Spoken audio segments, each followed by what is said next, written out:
is Wednesday, the 24th of July. I mean, April. I'm pushing, of April. We're at the library. And I'm going to be talking about two things.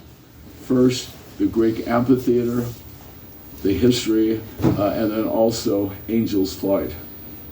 Now, at the end of Crescent, if you go up the stairs and head toward the back, you'll see all of these benches.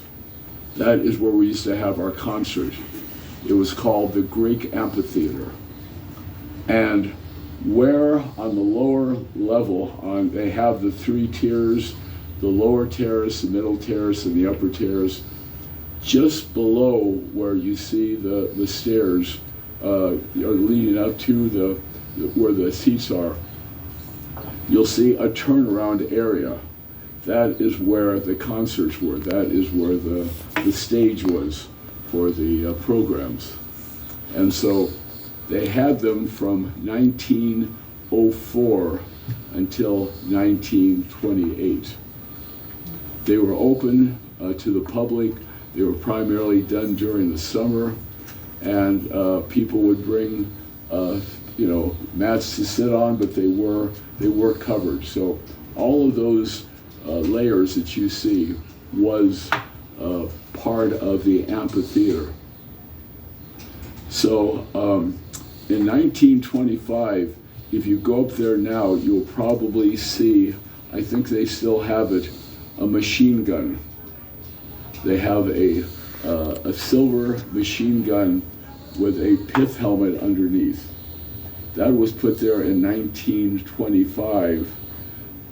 They were World War I machine guns and pith helmet that somebody had brought back from Germany after World War I. So that's the reason why you sometimes hear that referred to as Machine Gun Park, because of the machine gun. Now, it became what we now call City Park in 1937. We only have two parks here in town. We have the City Park, which is where the amphitheater used to be, and then right across from City Hall, we have the People's Park. So now you know we only have two parks, and that's what the two ones are. So over the years, when they no longer had the concerts, believe it or not, they had boxing and wrestling there. People would come and watch that, so they would have them performing back in the 1930s. They had religious services there in the 50s and 60s. You probably know the name John Davidson. Anybody not know who? Well, you have to be a little old to know who John Davidson was. He was a singer-actor. You can look him up, John Davidson. Anyway, he did a singing and comedy program here for about 3 years. Was that after That's Incredible or before? His TV show. Okay, it would have been back in the 1970s, so I think it was before. I think it was soon before That's Incredible. I forgot about a TV show he did, That's Incredible. Yeah, that ran for 7 years. Yeah. Well, anyway, I just want to tell you a little, not funny, but I'm going to tell you something about that. John Davidson knew about me, so he contacted me before he did this and said, how would you put on a program here? Where would our people stay? Where would we do our concerts, the whole bit? So stupid me, my company I had, which is called Catalina Island Odyssey, put on special events. So stupid me told him everything that I would do for him. So guess what he did? He did it on his own. So I never made a dime. He took all my, which shows I had good suggestions because he stole every one of them. They used to be down at Toyon. It was during the summer. So the school wasn't open, so they had all of those facilities, and you had this place here. So the last concert he did, talk about nerve. He came up to me. I went to his last concert. He came up to me and he shook my hand, which I probably should have. He said, I want to thank you, Chuck, because he said none of these concerts would have been available, or we couldn't have done any of this without the help you gave me. Of course, I wanted to say, yeah, thank you for your... Okay, so that's pretty much about the Greek Amphitheater. Then in 1905, they started Angel's Flight. Now, you may know this, on the mainland at this time, they had another Angel's Flight in, I think, around Hollywood. Angel's Flight went up to some of the mansions and up there, up on the hill. So this was the same kind of thing. It was a counter-weighted device. So it started from what I refer to as the Greek Amphitheater. It went up the hill past the Holly Hill House, the one with the pointed roof. It went up to the top. Now, that is where, believe it or not, they had a restaurant.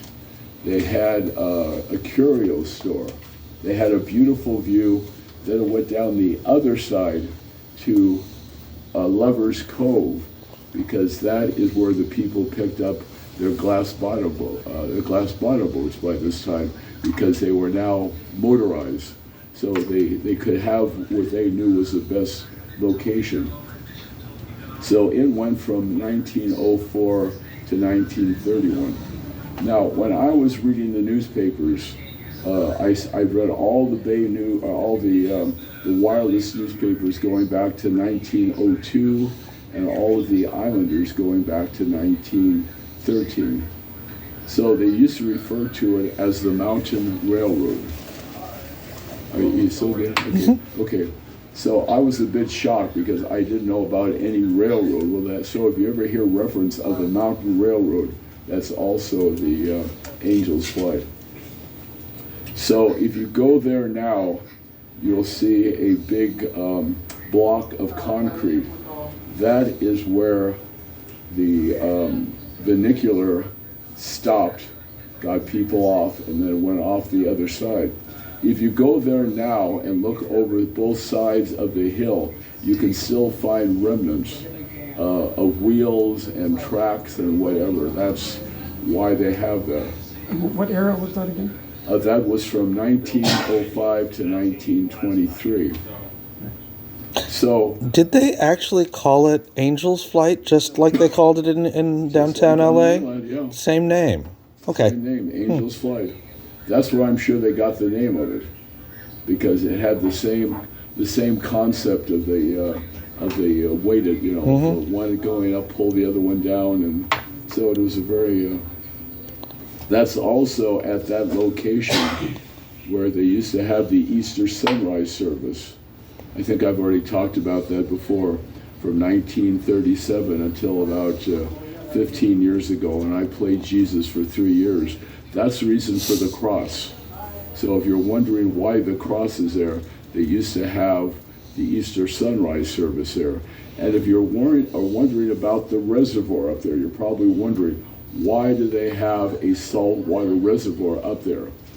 That was put up in the 1920s, because by that time they were starting to build homes up on the hillside, and they didn't have enough water pressure to be able to, if there was a fire on the hillside around where the Wrigley Mansion is now, they wouldn't have enough pressure to be able to shoot it up from down below. So this way, all they would have to do is rush up to the reservoir, pump the water out of that reservoir, and put out the fire. So that's the reason the reservoirs are there. So I think that pretty well covers the topic. Thank you. So if you have